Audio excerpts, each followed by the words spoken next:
Sponsor by Perl dental, a multi speciality dental clinic. हमारे यहाँ smart card द्वारा भी इलाज किया जाता है। दंत, मुख, जबड़े एवं चेहरे से संबंधित समस्त बीमारियों का निदान अब आपके शहर में उपलब्ध। डॉक्टर कंचन सिंह, BDS, MDS, पीडोडोंटिस्ट। हमारा पता CLC प्लाजा, मंगला चौक, मुंगेरी रोड, बिलासपुर।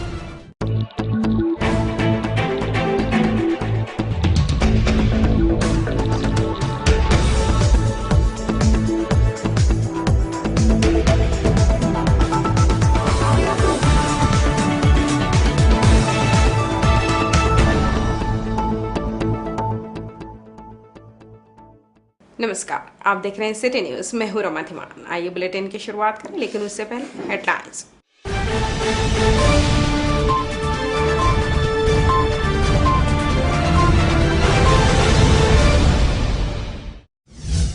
विज्ञापन के लिए दबाव बनाने दैनिक भास्कर ने छापी गलत खबर, मीडिया की निष्पक्षता पर सवाल। गाइडलाइन की अनदेखी कर रहा कोर्टयार्ड मैरियट, देर रात तक सजती है पार्टियां।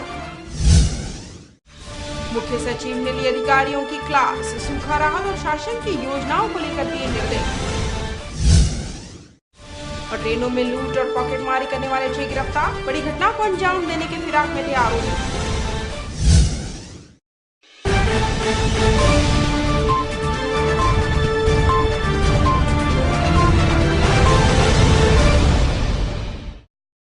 हेडलाइंस के बाद अब खबरें विस्तार से। शहर के दैनिक भास्कर अखबार पर विज्ञापन के लिए दबाव बनाने, गलत खबर छापने का आरोप लगाया जा रहा है। अखबार में एक प्रतिष्ठित संस्थान में फूड एंड सेफ्टी विभाग की रूटीन जांच को छापामार कार्रवाई बताकर भया दोहन की कोशिश की जा रही है, जबकि फूड एंड सेफ्टी विभाग के अधिकारी ने कार्रवाई को रूटीन जांच बताया है। इधर कंपनी अब अखबार के खिलाफ लीगल कार्रवाई में जुट गई है। मीडिया का महत्व तभी है जब वह निष्पक्ष होकर खबरें लोगों तक पहुंचाए, लेकिन शहर का दैनिक भास्कर अखबार गलत खबर छापने लगा है। दरअसल ऐसा कर अखबार में विज्ञापन देने के लिए कारोबारियों पर दबाव बनाया जाता है।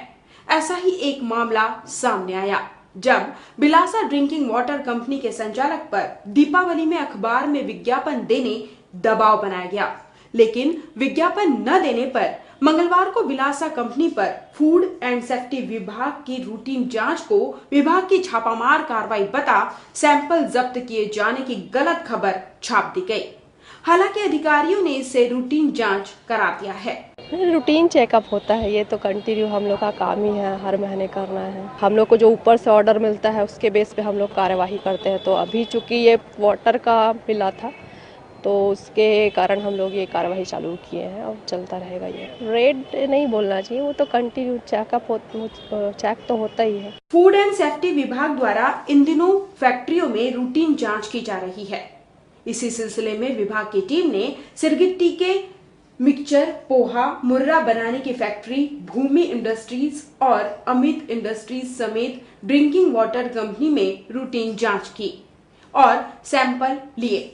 अधिकारियों के मुताबिक यह सिलसिला लगातार चलता रहता है। अभी कुछ दिनों से जो वाटर बॉटल रहता है, बॉटल पैक्ड वाटर, उसका कुछ कंप्लेन आ रहा था कि उसमें BIS नहीं रहता है, तो उसका हम लोग अभी कार्यवाही करना चालू किए हैं।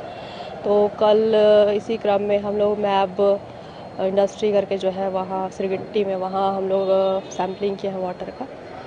और इसके अलावा वहाँ कुछ इंस्पेक्शन भी किया जा रहा है, अभी कंटिन्यू चलेगा। जो भूमि इंडस्ट्री में की है, कल मिक्सचर फैक्ट्री है वहाँ, और इसके अलावा वहाँ अमित इंडस्ट्री करके है जो मुर्रा और कुछ लाई वगैरह बनाता है, वहाँ भी इंस्पेक्शन चल रहा है। अभी सरगट्टी में चलेगा ही इंस्पेक्शन। मीडिया समाज को आईना दिखाता है, ऐसे में उसकी महती जिम्मेदारी है कि वो निष्पक्ष होकर खबरें लोगों तक पहुंचाए। लेकिन दैनिक भास्कर अखबार द्वारा ऐसी खबरें छापे जाने से कारोबारियों में भय और आक्रोश का माहौल है। सिटी न्यूज के लिए ब्यूरो रिपोर्ट।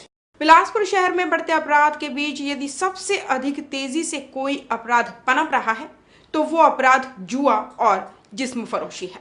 इन गतिविधियों में पहले शहर के छोटे होटल और लॉज की शिकायतें आती थी, लेकिन शहर के नामी बड़े होटलों के पैर इस अपराध के दलदल में जमे नजर आ रहे हैं। एक रिपोर्ट।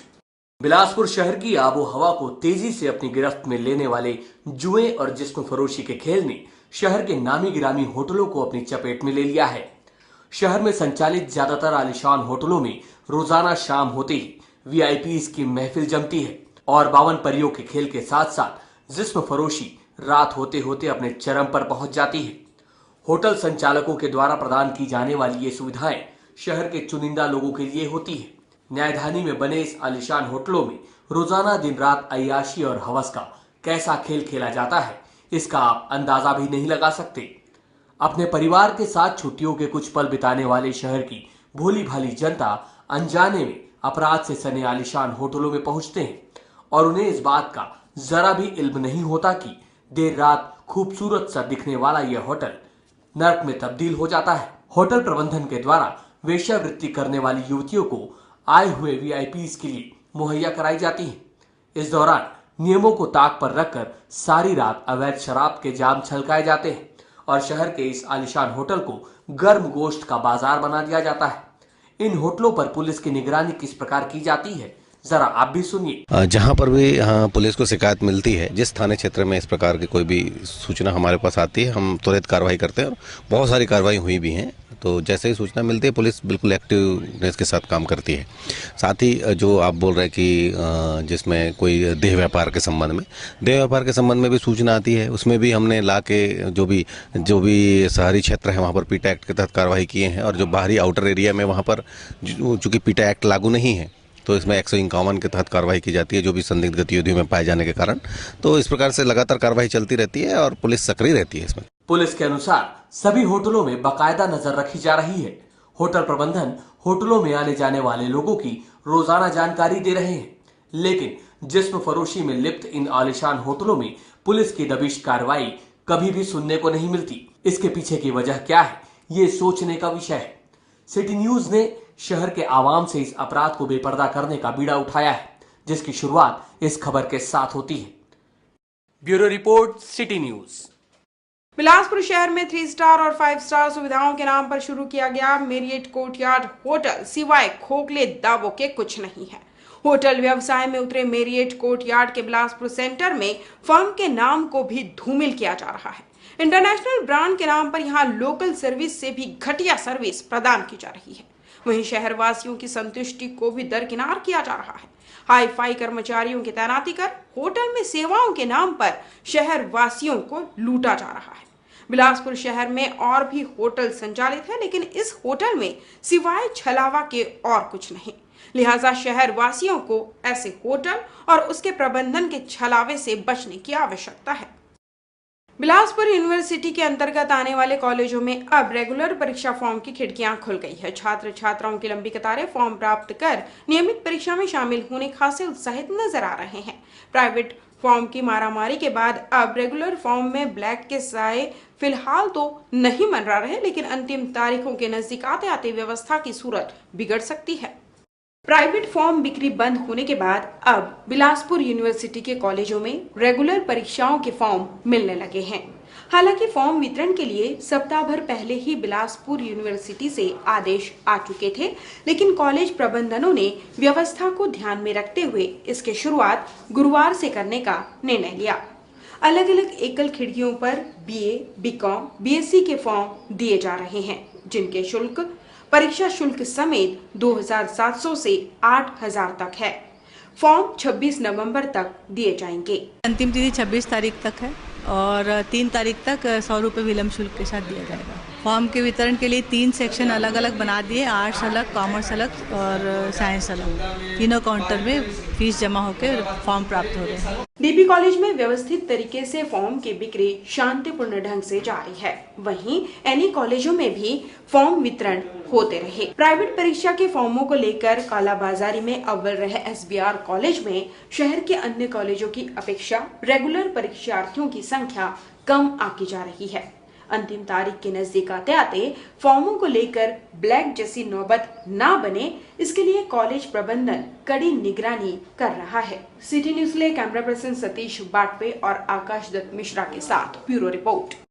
बुधवार को स्थानीय देवकीनंदन दीक्षित सभा भवन में मंत्री अमर अग्रवाल ने 153 सेवानिवृत्त शिक्षकों का सम्मान किया। इस दौरान उन्होंने ऑनलाइन पीएफ सुविधा, शिक्षक आयोग के गठन की जानकारी साझा करते हुए शिक्षकों के लिए शहर में कार्यालय भवन की मांग पर सकारात्मक आश्वासन भी दिया। छत्तीसगढ़ प्रदेश शिक्षक संघ एवं नगरीय निकाय शिक्षक संवर्ग संघ के द्वारा आयोजित इस सम्मान समारोह में मंत्री श्री अग्रवाल ने आज भी शिक्षकों का अभाव होने की बात कही। प्रदेश में शिक्षा का स्तर ऊंचा हो, इसके लिए सबको मिलकर चलने की आवश्यकता बताई। इस मौके पर बड़ी संख्या में वरिष्ठ शिक्षक और जनप्रतिनिधि मौजूद रहे। किसी भी प्रदेश और देश के विकास की नींव और हमारे देश के पिछड़ेपन के अगर कारणों को हम ढूंढेंगे तो एक महत्वपूर्ण कारण हमारे यहाँ शिक्षा का अभाव है। लेकिन इस देश के प्रधानमंत्री अटल बिहारी वाजपेयी जी ने कल्पना की कि पुरानी पीढ़ी भले अशिक्षित रह गई हो, लेकिन अगर इस देश का भावी निर्माण करना है तो इस देश की भावी पीढ़ी को शिक्षित होना चाहिए। और इसीलिए उन्होंने कल्पना की राइट टू एजुकेशन, शिक्षा पाना हर बच्चे का अधिकार होगा। उन्होंने इसकी कल्पना की। इस देश की संसद में शिक्षक संघ, शिक्षक समाज, हमने ये तय किया कि हमारे उन सभी शिक्षकों को जिन जो सेवानिवृत्त हो चुके हैं उनको आमंत्रित किया जाए और उनको समारोह पूर्वक सम्मान किया जाए और उनसे निवेदन किया जाए कि शिक्षा के क्षेत्र में आपने जो क्रांति लाया, आपने जीवन भर जो 40-42 साल सेवा किए और जो शिक्षा के क्षेत्र में जो बच्चे आपने पढ़ा लिखा करके समाज के लिए और राजनीति के क्षेत्र में, विज्ञान के क्षेत्र में, टेक्नोलॉजी के क्षेत्र में जो आपने भेजा। बुधवार को जिला सहकारी बैंक में कार्यरत 166 कर्मचारियों की भर्ती रद्द होने के विरोध में कर्मचारियों ने प्रेस वार्ता कर अपनी भर्ती को सही करार दिया। वहीं जिला सहकारी बैंक में हुए भर्ती घोटालों के कई बेकसूरों को भी नौकरी खतरे में आने की बात उन्होंने कही है। कर्मचारियों ने बताया कि भर्ती के लिए 1982 सेवा अधिनियम के तहत पुलिस प्रक्रिया का हिस्सा बताते हुए भर्ती कर्मचारियों को प्रभावित होना बताया। या सेवा नियमों को देखकर ही हमें परीक्षा पास करनी चाहिए या परीक्षा देनी चाहिए। अगर सेवा नियमों के तहत किसी की भर्ती को रद्द की जाती है तो मैं आप सभी के सामने और आप सभी से ये कहना चाहूँगा कि कृपया सेवा नियमों का भी उल्लेख हर एक वैकेंसी के साथ की जाए। अगर हमारे खिलाफ किसी भी प्रकार की कार्यवाही होती है तो हम न्यायालय की शरण में जाएंगे और माननीय महोदय से निवेदन करेंगे कि हमारे संपूर्ण दस्तावेज, नियम हमने विधिवत हर प्रकार की चीज़ों को पूर्ण किया है, उसके आधार पर ही हमारी भर्ती हुई है। आप उन कारणों को जिन्होंने प्रक्रिया को दूषित किया है, दूषित करने वालों के खिलाफ कार्रवाई कीजिए, ना कि अभ्यर्थी के खिलाफ। जो हमको नोटिस मिला है उसमें औपचारिकताएं पूर्ण नहीं थी, ये है, लेकिन हमारे पास प्रमाण पत्र है कि औपचारिकताएं पूर्ण हो गई थी। वो प्रमाण पत्र हमको मार्च में मिला। उस प्रमाण पत्र को लेकर हम अपने शाखाओं में गए और उपस्थिति हमने दर्ज कराई। फिर दोबारा ये वेरिफिकेशन क्यों हुआ? इंटरव्यू के समय ही सारी जांच हो गई थी डॉक्यूमेंट्स की, उसके बाद ही हमको इंटरव्यू देने दिया गया। जो बच्चों की जांच नहीं हुई, डॉक्यूमेंट्स कंप्लीट नहीं थे, वो तो इंटरव्यू में बैठे भी नहीं, तो फिर ये डॉक्यूमेंट्स इनकम्प्लीट कैसे हुए? इसी के साथ बुलेटिन में वक्त चला एक छोटे से ब्रेक का। आप देखते रहे सिटी न्यूज़। न्याय की बात हो या अपराध, राजनीति हो या जनता से जुड़े मुद्दे, खेल जगत की खबरें हो या धर्म कला से जुड़ी, शिक्षा हो या स्वास्थ्य, किसान हो या कारोबार, सबसे है हमारा सरोकार, क्योंकि सिटी न्यूज़ है सच के साथ। ब्रेक के बाद पुनः आपका स्वागत है। बढ़ते हैं अगली खबर की ओर। प्रभारी सचिव एवं मुख्य सचिव ने बुधवार को जिले में संचालित विभिन्न योजनाओं की समीक्षा की। इस दौरान सूखा राहत उपायों, स्वास्थ्य शिविर और निर्माण कार्यों पर विशेष चर्चा की गई। बैठक में मनरेगा और नल जल योजना के संचालन को लेकर विशेष निर्देश भी अधिकारियों को दिए गए। बुधवार को जिले के दौरे पर रहे प्रभारी सचिव एवं अपर मुख्य सचिव M.K. राउत ने तमाम योजनाओं की समीक्षा करते हुए विशेष दिशा निर्देश अधिकारियों को दिए। खासकर जिले के 6 सूखाग्रस्त तहसीलों में राहत उपायों की व्यवस्था की समीक्षा करते हुए सभी विभागों के प्रयासों पर चर्चा की गई। रोजगार गारंटी में 150 दिन मजदूरी, नल जल योजना, आंगनबाड़ी में पूरक आहार सहित स्वास्थ्य विभाग को शिविर लगाने निर्देश दिए गए। खाली मजदूरी का नहीं, पेयजल के बारे में भी बात हुआ। लोगों को काम दिलाने के लिए क्या क्या कदम उठाया जा रहा है, फसल अगर खर्च नष्ट हुआ है तो उसके लिए आगे और क्या व्यवस्था हो सकता है, सिंचाई को कैसे बढ़ाया जा सकता है। उस एरिया में जो लोगों के पास जंगल वाला पट्टा जो हमने FRA के तहत दिया है उनके ज़मीन में हम क्या और कर सकते हैं, इस प्रकार विस्तृत चर्चा हुआ है। पीएचई वालों से पूरे ज़िले में आने वाले समय पे पेयजल का कोई समस्या न हो। जहाँ जहाँ जिन ग्राम पंचायतों में नल जल योजना लागू है, नल जल योजना को कैसे चालू रखना है, उसकी बिजली बिल का क्या व्यवस्था करना है, उसके ऑपरेटर को कैसे रखना है, उसमें सुधार का कार्य किस प्रकार करना है, फंड का व्यवस्था कैसे करना है, इसके बारे में विस्तृत रूप से चर्चा हुआ। इस दौरान पीडब्ल्यूडी के अधिकारियों को काम पूर्ण हो चुके भवनों को तत्काल हैंडओवर करने निर्देश भी दिए गए। वहीं सीवरेज प्रोजेक्ट की पूर्णता पर भी चर्चा की गई, जिसमें जून 2016 तक समय निर्धारित होने की बात सामने रखी गई। सड़क निर्माण के लिए भी निर्देश दिए गए। वहीं पेंड्रीडीह दर्रीघाट बाईपास 4 लेन निर्माण के लिए शासन के पास बजट होने की जानकारी भी दी गई। बैठक में सभी विभाग प्रमुख एवं जिला कलेक्टर अनबलगन पी, सीओ जिला पंचायत एसएन भूरे, निगम कमिश्नर रानू साहू सहित प्रशासनिक अधिकारी यहां मौजूद रहे। कैमरामैन राकेश साहू के साथ रमेश राजपूत, सिटी न्यूज बिलासपुर। बिल्हा विधानसभा क्षेत्र के बोदरी भाजपा मंडल का चुनाव कार्यक्रम बुधवार को संपन्न हुआ, जहां प्रदेश भाजपा अध्यक्ष धर्मलाल कौशिक और गृह निर्माण मंडल के अध्यक्ष भूपेंद्र सवन्नी के समक्ष सर्वसम्मति से दिनेश पांडे को मंडल अध्यक्ष चुना गया। बिल्हा विधानसभा क्षेत्र में बोदरी मंडल का गठन किया गया है। विस्तृत और सक्रिय सदस्य होने की वजह से बोदरी को अलग मंडल बनाया गया है, ताकि हर एक बूथ तक कार्यकर्ता पहुंच सके। मंडल चुनाव के इसी कड़ी में चुनाव पदाधिकारी एवं भाजपा प्रदेश अध्यक्ष धर्मलाल कौशिक की उपस्थिति में यह चुनाव संपन्न कराया गया, जहां भाजपा की रीति नीति और उद्देश्यों पर प्रकाश भी डाला गया। वहीं पार्टी का विस्तार व्यापक रूप में हो सके, इसके लिए और भी प्रयास जारी रखने आह्वान किया गया। इस दौरान गृह निर्माण मंडल के अध्यक्ष भूपेंद्र सवन्नी ने पार्टी के प्रेरणा स्रोत रहे व्यक्तित्वों को आत्मसात करने और बेहतर कार्य करने भी अपील सदस्यों से की। बिल्हा बोदरी मंडल का आज संगठन का चुनाव था।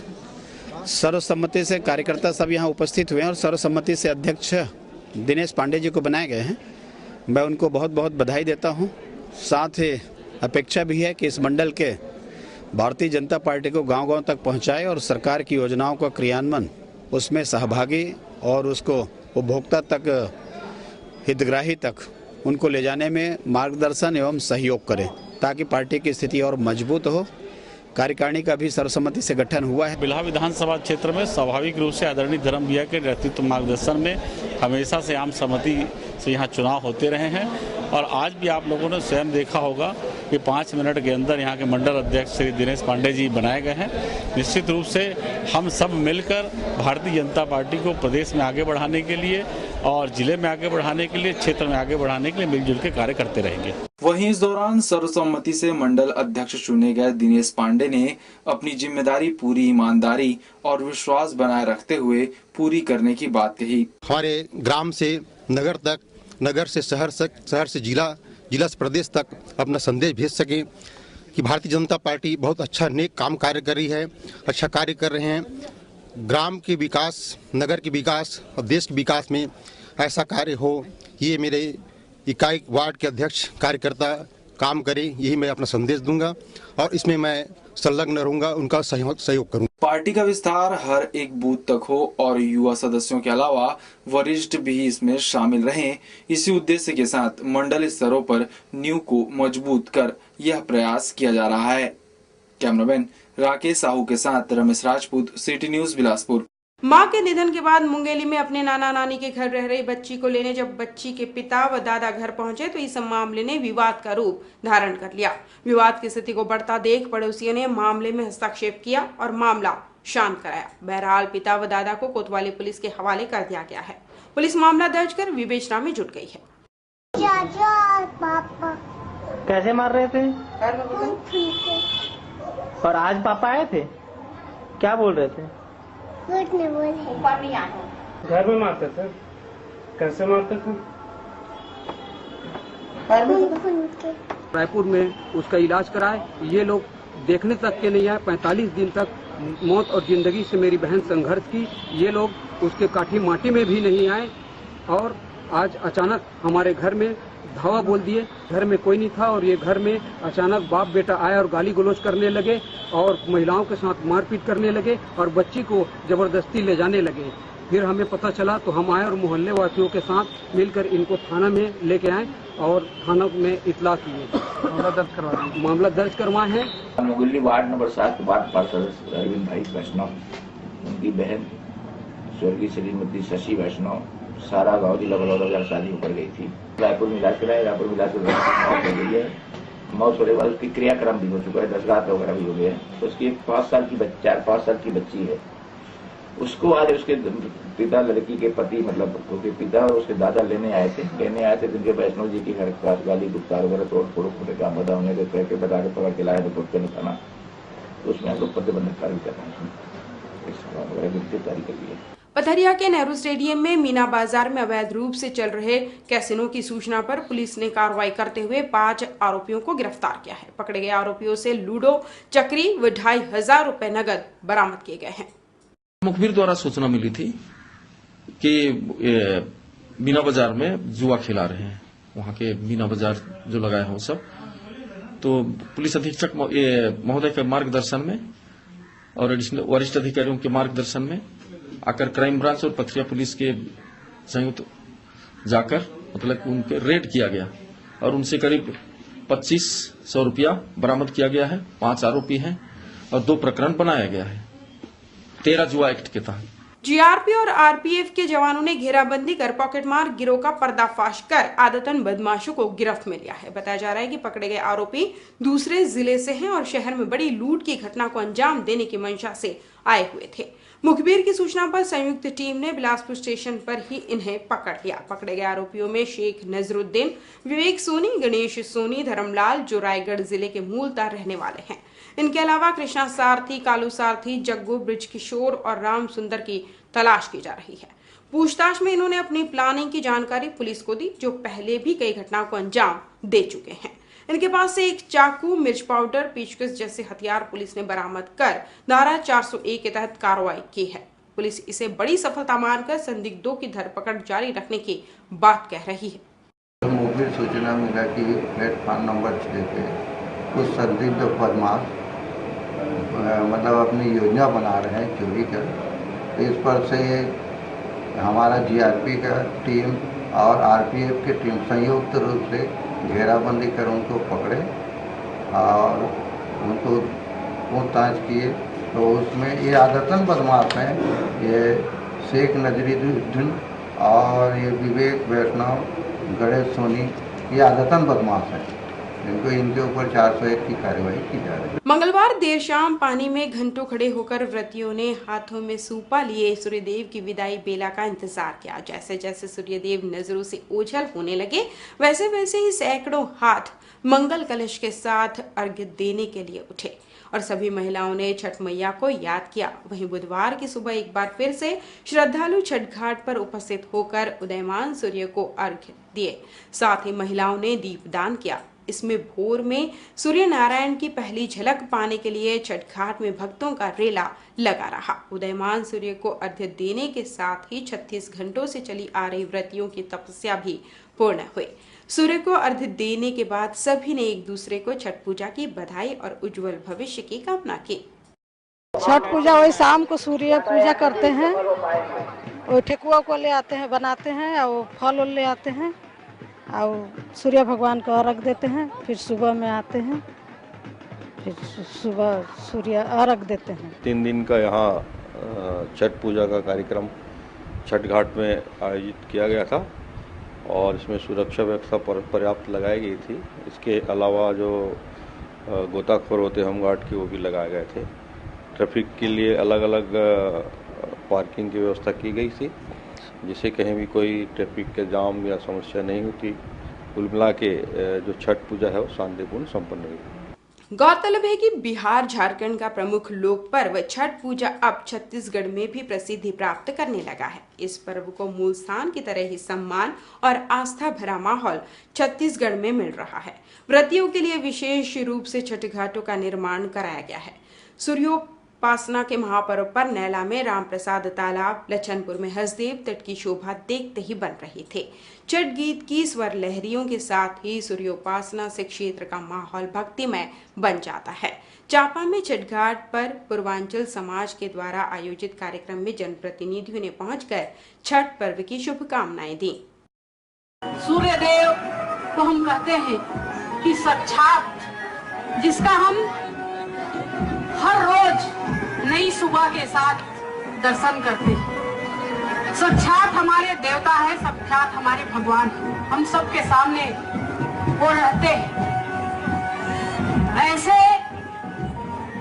देव के पूजा करके सभी क्षेत्रवासियों के लिए मंगलमय शुभकामनाएं मांगना हमारे सभी बिहार के से आए हमारे छत्तीसगढ़ में, पूरा प्रदेश में आप लोगों की भूमिका, आप लोगों की अहम जो रोल है, सामाजिक है, धार्मिक है। मैं सर्वप्रथम आप सबको छठ पूजा की हार्दिक बधाई देता हूं, शुभकामनाएं देता हूं। अस्त होते हुए सूर्य को अर्घ देंगे। हमारी माताएं बहनें उपवास रहती। ये छठ का पर्व जो बिहार और उत्तर प्रदेश से शुरू हुआ, लेकिन आज पूरे देश में हर समाज के लोग, सर्वव्यापी समाज के लोग इस छठ पर्व को मनाते हैं। भगवान शुरू से आराधना और प्रार्थना करता हूं कि हम सबके जीवन में सुख दे, शांति दे और समृद्धि दे। जिसको पहले लोग कहते थे ये पूजा सिर्फ बिहार में होती है, लेकिन बड़ा ये हम लोग के छत्तीसगढ़ में भी बड़े धूमधाम से इस पर्व को मना रहे हैं। हम सबको शुभकामना देते हैं कि आपके जीवन में खुशहाली आए, आपके सुख समृद्धि की कामना करते हैं। शिक्षा कर्मियों में जनगणना कार्य में संलग्न किए जाने से भारी आक्रोश है, जिसके विरोध में शिक्षा कर्मियों ने कलेक्ट्रेट पहुंचकर दोहरी जिम्मेदारी दिए जाने का विरोध किया। दरअसल जिले के लगभग 2700 शिक्षकों और शिक्षा कर्मियों की ड्यूटी जनगणना कार्य में लगाई गई है, मगर इसके साथ ही एक और आदेश भी उन्हें थमाया गया, जिसके अनुसार उन्हें सुबह 9 से 3 बजे तक स्कूलों में अध्यापन कार्य करना है और अध्यापन कार्य के बाद के समय में उन्हें जनगणना का कार्य भी पूरा करना है। समस्या ये है सर कि हम शैक्षिक कार्य करने के लिए तैयार हैं, उसके साथ साथ जनगणना कार्य एक साथ नहीं हो पाएगा। या तो समस्या ये है कि 9 से 3 स्कूल के बाद अपना घर जाके बहुत सारे काम रहते हैं, महिलाएं हैं, उसके बाद पार्ट टाइम में कौन कर सकता है उसको जनगणना कार्य? एक कार्य कर दिया जाए, 2 कार्य एक साथ नहीं कर सकते। मैं शारीरिक रूप से विकलांग हूँ सर, और मैं 9 से 3 ड्यूटी ले दे के करती हूँ। मेरे को गाड़ी चलाना नहीं आता, मैं गाँव ले दे के पहुँचती हूँ, और उसके बाद अगर पढ़ाई के बाद हम करते हैं ड्यूटी तो मेरे लिए बहुत ज्यादा समस्या है। शासन की नीति के खिलाफ है, क्योंकि शिक्षा के अधिकार अधिनियम में केवल शिक्षकों से शिक्षकीय कार्य कराने का ही उल्लेख है। ऐसा जो है आदेश अव्यवहारिक है और इसका हम विरोध करेंगे, संगठन स्तर पर विरोध किया जाएगा। और ऐसा दुर्ग जिले में जैसा हमको पता चला है कि पूर्णकालिक कार्य मान के शिक्षकों को कार्य मुक्त कर दिया गया है, तो हम यहाँ से भी जिला प्रशासन से मांग करेंगे कि यदि जनगणना कार्य कराते हैं तो उनको जो है पूर्णकालिक रूप से मुक्त कर दें, या फिर जनगणना कार्य में किसी दूसरे कर्मचारी की नियुक्ति करें। ये शासन का कार्य आया है, उसी शासन के निर्देशानुसार जो है ना कार्य कराया गया है। नहीं, इस मैटर में मैं कुछ नहीं बोलना चाहूँगा। जो काम मिला है शासन के निर्देशानुसार, उसी अनुसार से कार्य करने तो निर्देश। इस बुलेटिन में बस इतना ही। अपने आसपास की खबरों के लिए देखते रहे सिटी न्यूज़ और मुझे दीजिए विदा। नमस्कार।